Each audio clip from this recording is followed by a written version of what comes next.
आज आपके इस क्षेत्र में, आपके गांव में बहुत समय के बाद बड़े सुंदर सत्संग का आयोजन हो रहा है।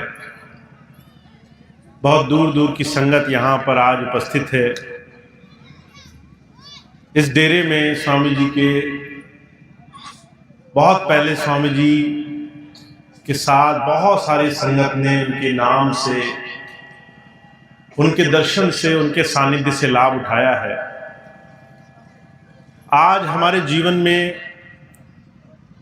एक बार हमें फिर से मौका मिला है कि हम अपने जीवन को देखें, अपने जीवन का आध्यात्मिक दृष्टिकोण से थोड़ा सा आकलन करें। अभी बाबूजी ने बड़ी सुंदर बात आपके सामने रखी। मनुष्य जीवन बड़े खास, बहुत ही विशेष प्रयोजन के लिए हमें आपको मिला है। इस मनुष्य जीवन की बड़ाई दुनिया की हर एक जीव जंतु, हर एक प्राणधारी से ऊंची की गई है। देवताओं से भी इस मनुष्य जीवन को विशेष बताया गया है। इस मनुष्य जीवन को, जिसे हम और आप लेकर आज संसार में 24 घंटे, एक एक दिन, एक एक क्षण संसार में जी रहे हैं, शास्त्रों में इस मनुष्य जीवन को देव दुर्लभ योनि कह दिया गया। हमारा और आपका ये जीवन देव दुर्लभ है, पर हम अपने और आपके जीवन को क्या इस दृष्टि से देखते हैं? क्या हमें अपना जीवन देव दुर्लभ मालूम पड़ता है? जब हम अपने हर रोज के जीवन को जीते हैं, सुबह से लेकर शाम तक दुनिया के अनगिनत काम, कुछ बनने वाले, कुछ बिगड़ने वाले, कुछ हमारी इच्छाएं जो पूरी हुई, कुछ इच्छाएं जो नहीं पूरी हुई, अपने जीवन का आकलन करके लगता है ज्यादातर लोग ये सोचते हैं कि ये जीवन सुखमय नहीं है, जीवन अच्छा नहीं है, इस जीवन से हम संतुष्ट नहीं हैं, संतोष नहीं है। कोई ना कोई दुख याद आता है, कोई ना कोई तकलीफ दिखाई देती है। मुझे याद एक बार एक बहन जी स्वामी जी के पास गई, कहने लगी, स्वामी जी मेरी उम्र गुजर गई, सुख नहीं देखा मैंने। जिसे देखो वो हर एक इंसान मुझे दुख ही दे रहा है। बच्चे बात नहीं मानते, घर परिवार मेरे हिसाब से नहीं बन पाया, सारी उम्र गुजर गई, सुखों के पीछे भागते भागते सुख नहीं दिखा कभी। मुझे अगला जीवन सुखमय देना, यह जीवन तो कट गया, अगला जीवन सुखमय मिले मुझे। स्वामी जी बड़े हंसे। स्वामी जी कहने लगे, इस जीवन में कोई बुराई है जो दूसरा जीवन पाने की कामना करते हो? दूसरा जीवन सुखमय मिलेगा, इसकी कौन गारंटी देगा तुम्हें? जो तुम चाह रहे हो, अगर वही तुम्हारे जीवन में सुख है, तो इसकी क्या गारंटी है कि जो तुम चाह रहे हो मिल ही जाएगा अगले जीवन में?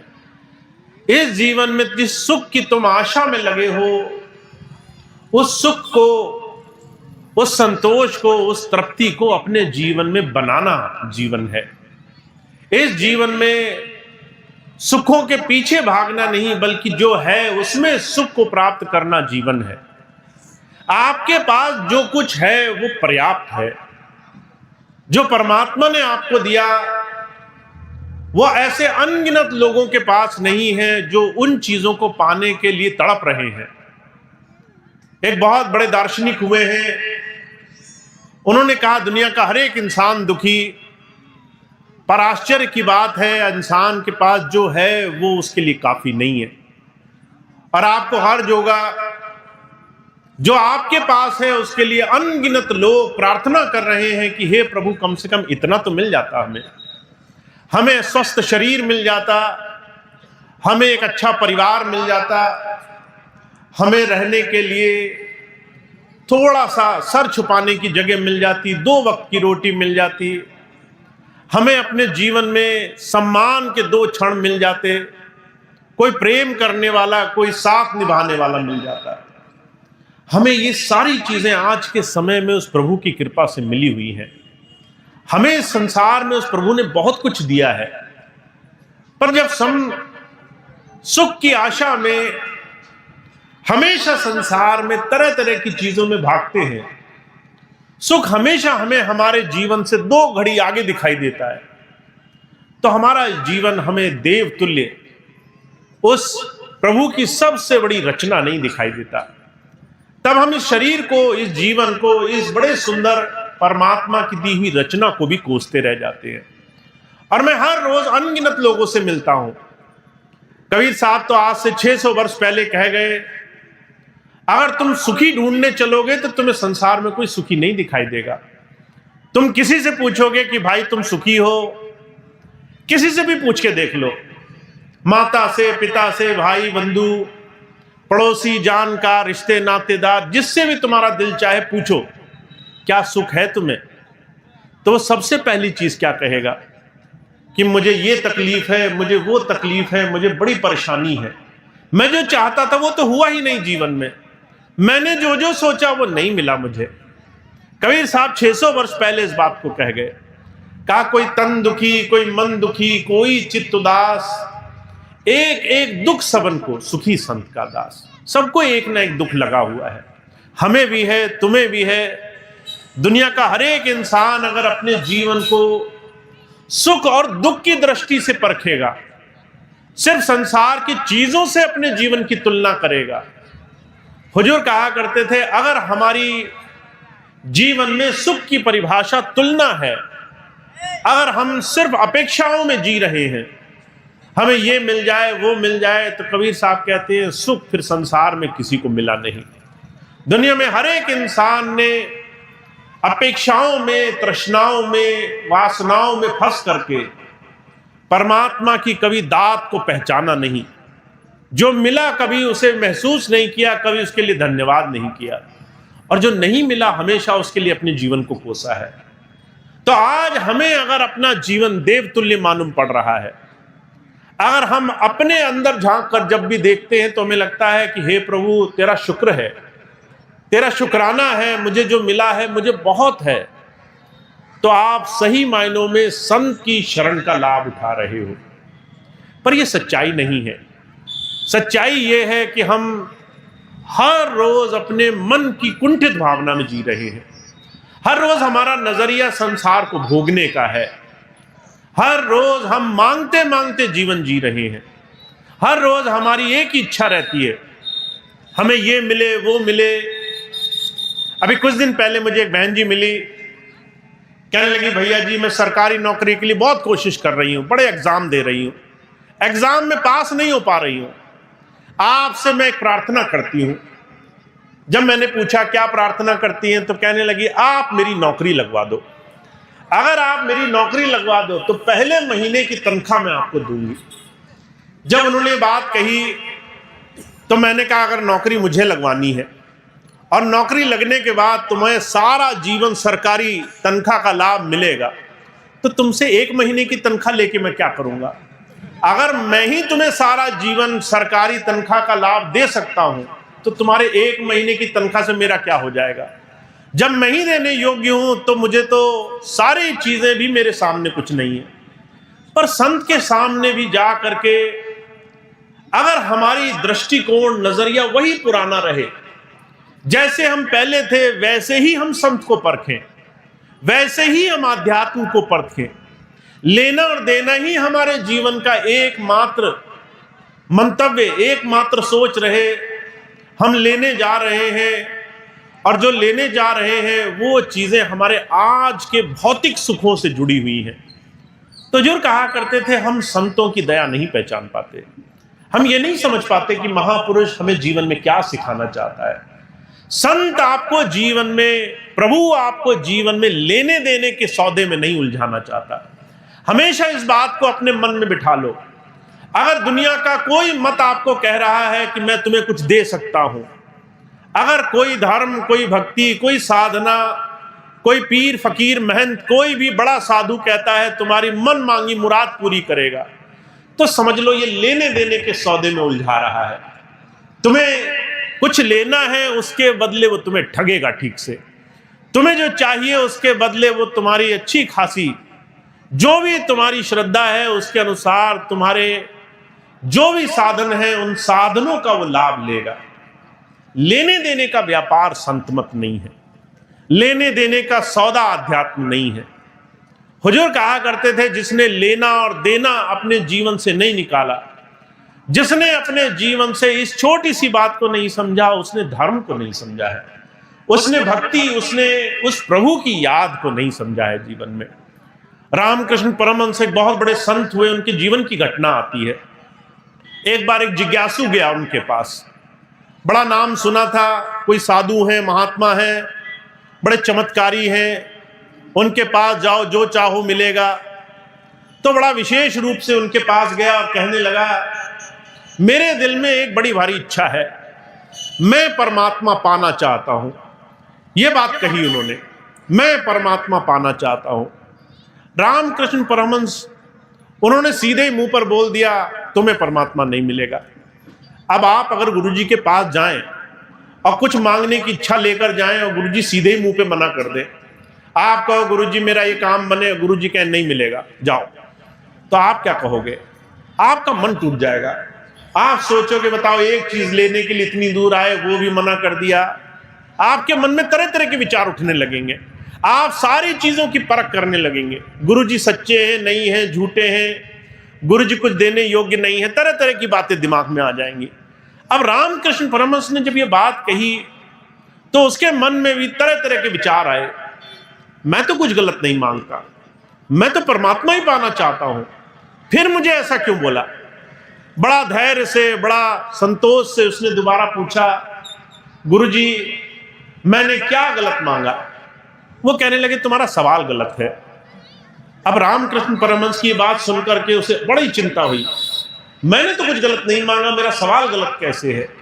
वो कहने लगे, तुम कहते हो मैं परमात्मा को पाना चाहता हूं, मैं अपने इस वाक्य से, अपने इस बोले हुए वचन से मैं निकाल दो, तब बात बनेगी।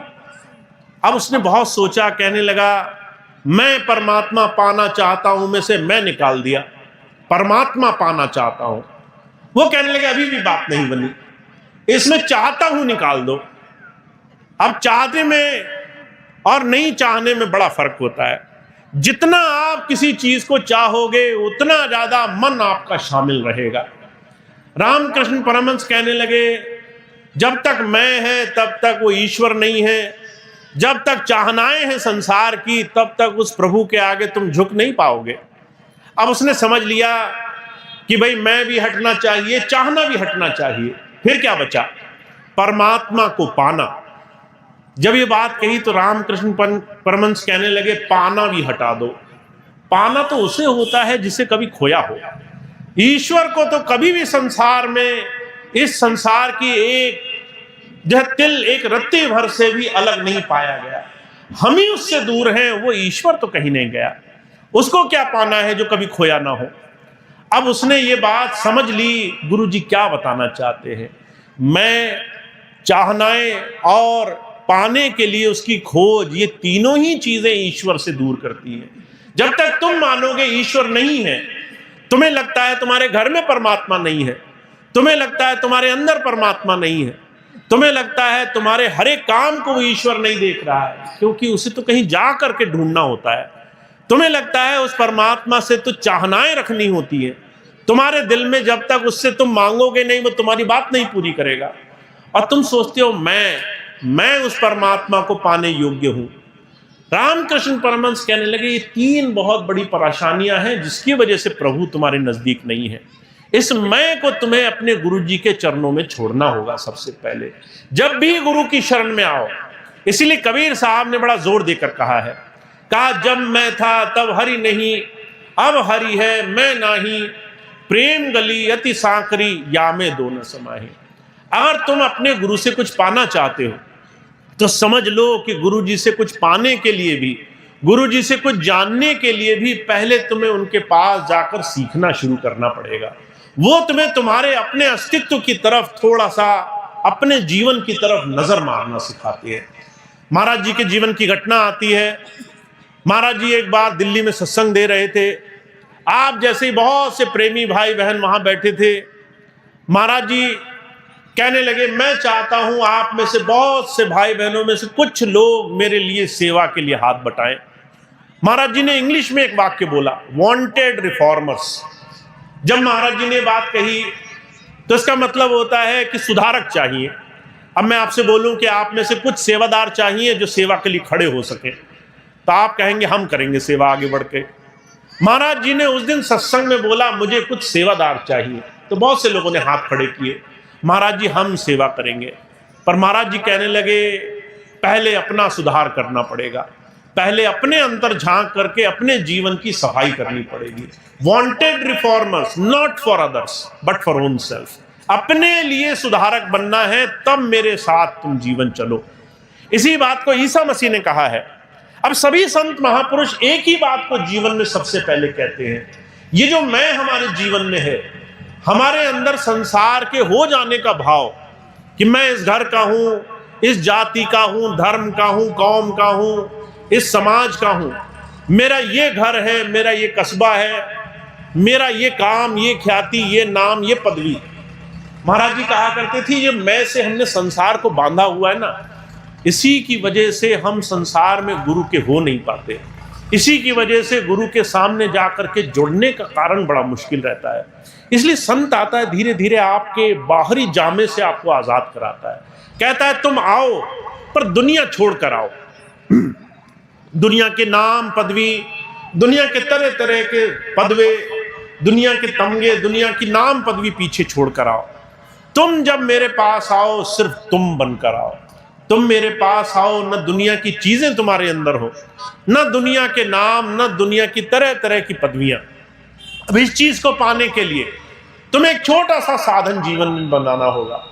तुम्हें गुरु के पास आते ही सबसे पहले अपने ऊपर नजर मारकर देखनी होगी।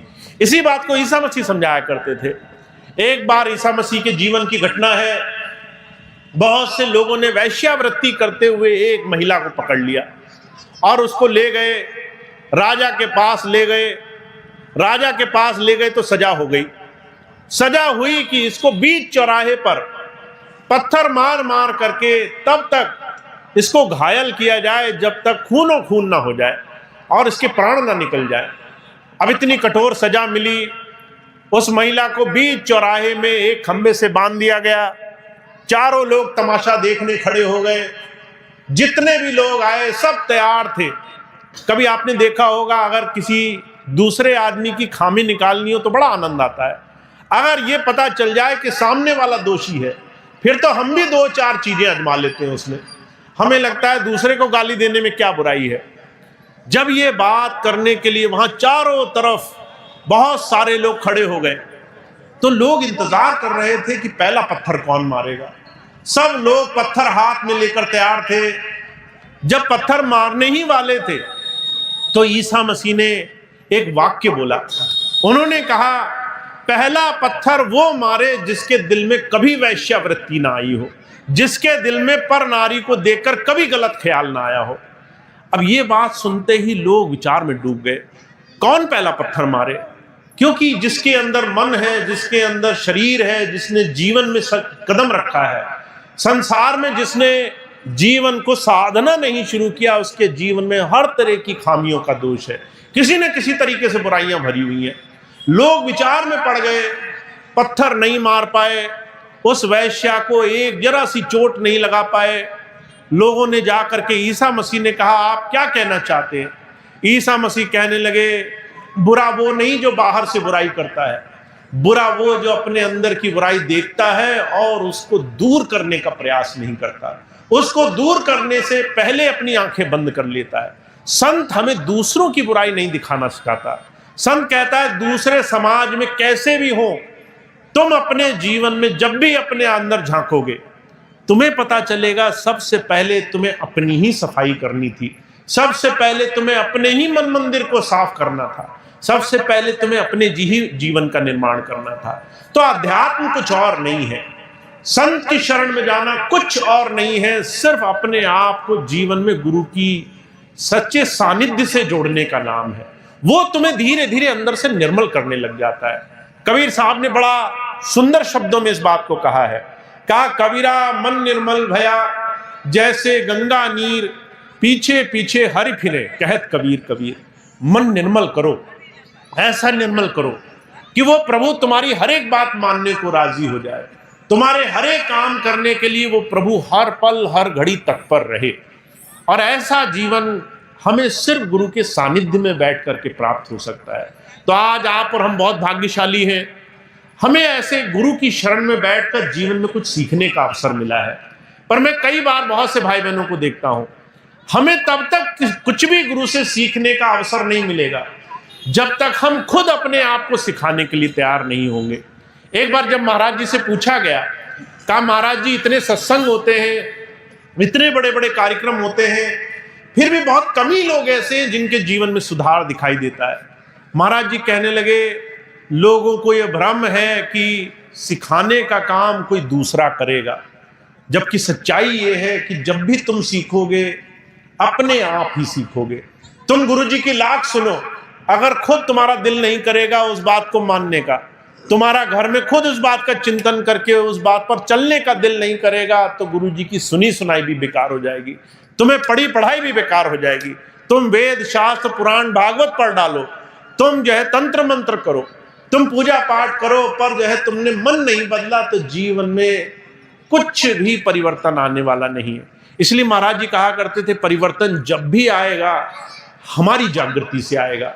जब तुम घर जाना, अगर तुम्हें यह लगे कि हाँ मुझे जीवन में कुछ बदलना है, समझ लो गुरु तुम्हारे अंदर बैठ गया। जब तुम्हें लगे कि मुझे कुछ बदलाव करना है, समझ लो गुरु जी तुम्हारे साथ हो गए। जब तुम्हें लगे कि मुझे अपने जीवन को कल से बेहतर बनाना है, समझ लो गुरु तुम्हें जो सिखाना चाहता था उसकी शुरुआत हो गई है। तो हमें आज एक चीज समझ करके जानी है। महाराज जी एक बात कहा करते थे, अगर तुम अपने स्कूल में बच्चों को भेजो और वो पहली दर्जे में जाने वाला बच्चा हो, उसको तुम 10वें की किताब दे दो और उसको कहो कि सवाल हल करे। वो अगर सवाल नहीं हल कर पाए और उस बच्चे को तुम ताना मारने लगो, उसको तुम कोसने लगो कि अरे तुम तो ये सवाल नहीं हल कर पा रहे, तो इसमें उस बच्चे का दोष नहीं है। वो बच्चा अभी अपने दर्जे से ऊपर नहीं उठा, उसे तो अभी 10 साल मेहनत करनी है, तब जाकर के वो 10वें का सवाल हल कर पाएगा। महाराज जी कहा करते थे, अगर हम और आप आज भी मन इंद्री विषय भोग लेन देन दूसरे लोगों की बात में आकर दुखी हो जाते हैं, तो समझ लो हम भी अभी पहले क्लास के बच्चे हैं। अगर हम पहली क्लास के बच्चे हैं और हमारी इच्छाएं हों कि हम 10वें का सवाल हल करेंगे, तो कैसे कर ले जाएंगे। हमें अभी अपने आप पर थोड़ा काम करना है। हमें पहले गुरुजी की बात को जीवन में अपनाना है, एक एक करके अपने जीवन को बेहतर बनाना है। तो मैं एक ही चीज कहता हूं, अगर आप आध्यात्म की शुरुआत करना चाहते हो तो अपने घर से करो। पहले देखो कि आप घर में कैसे हो। इसीलिए कबीर साहब ने कहा है, आध्यात्म का सबसे बड़ा मानक तुम्हारा घर होगा। कहा, गृहस्थी सेवे साधु को साधु सिमरे राम, या में कुछ धोखा नहीं सरे दो के काम। तुम अगर चाहोगे कि तुम्हें अपने जीवन में गुरु के रास्ते पर चलना आ जाए, तो इसका एक बहुत बड़ा भ्रम रहेगा। जब तुम बाहर जाओगे, दुनिया में लोगों से मिलोगे, तो तुम बड़ा सदाचार से, बड़ी अच्छाई से वहां व्यवहार करोगे। लोग तुमसे मिलने आएंगे, तुम बड़ा प्रेम से बात करोगे। पर जब तुम घर जाओगे तो वो प्रेम सब किनारे हो जाएगा।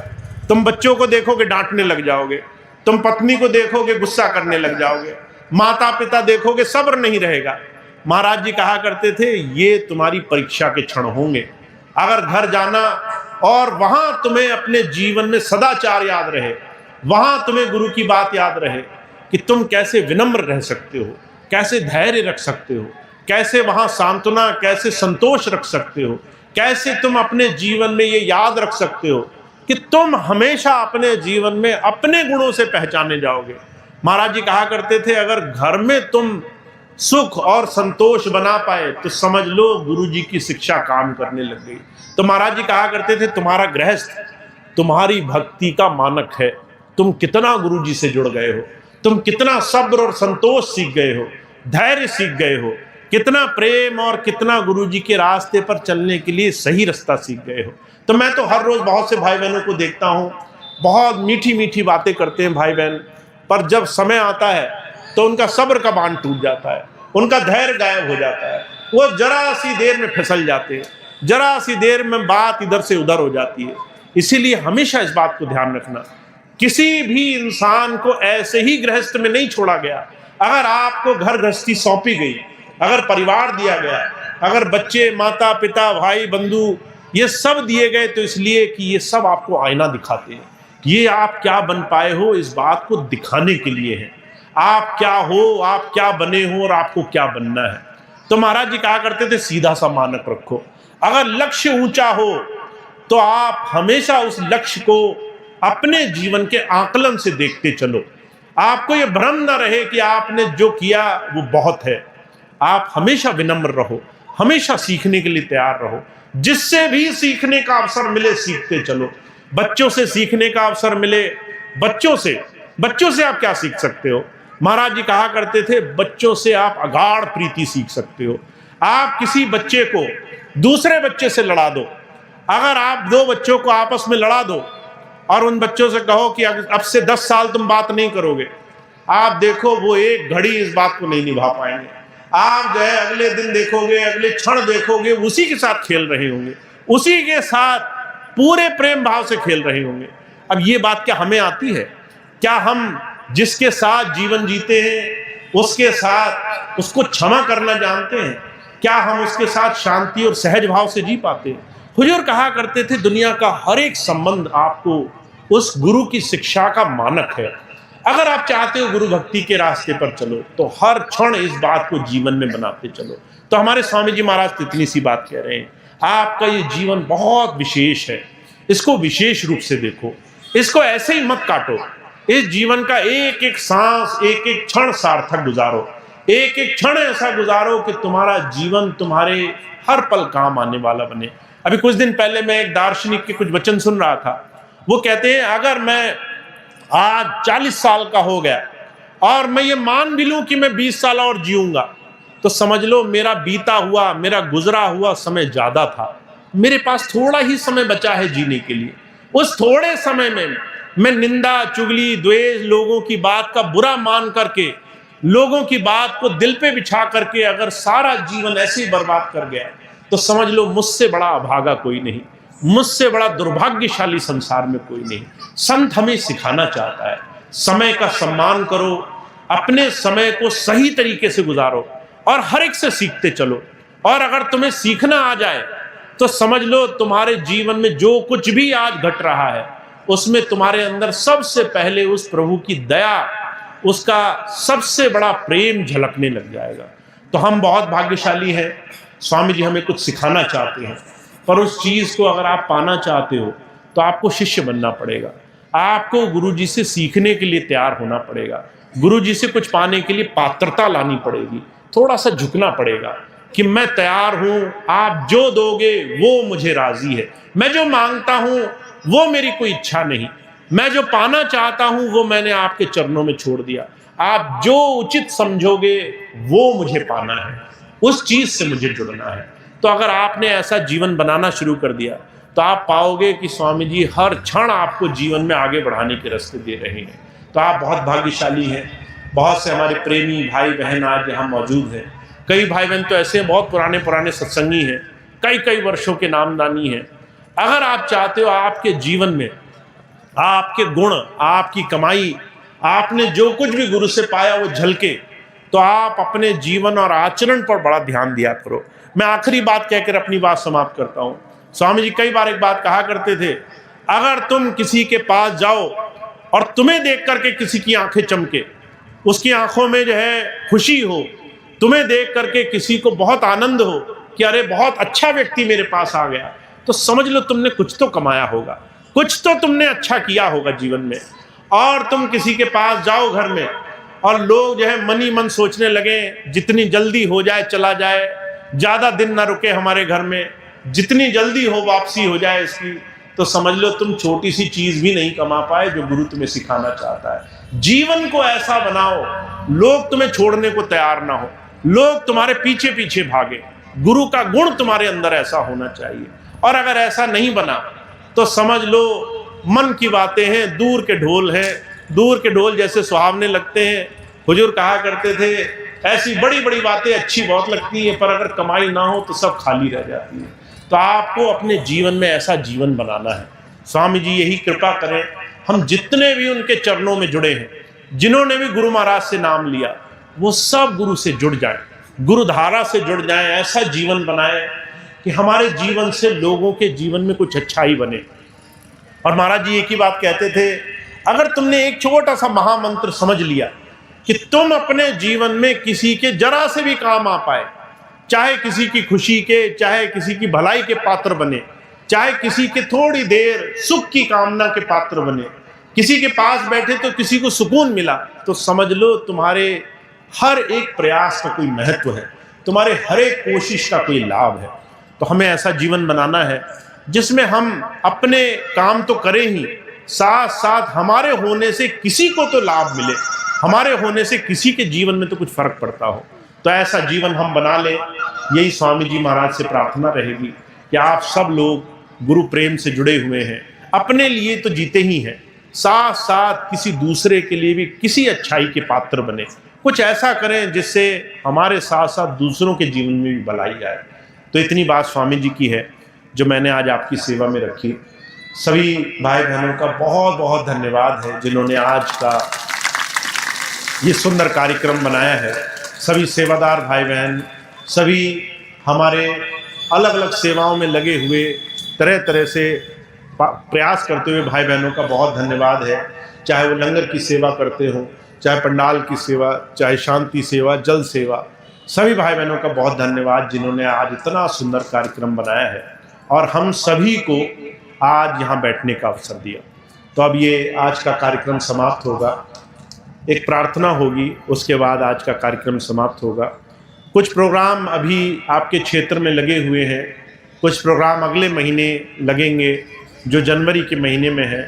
मैं अनुरोध करूंगा वो प्रोग्राम एक बार यहाँ आप सबके सामने बोल दिए जाएंगे ताकि सभी भाई बहन आने वाले प्रोग्रामों का लाभ उठा सकें।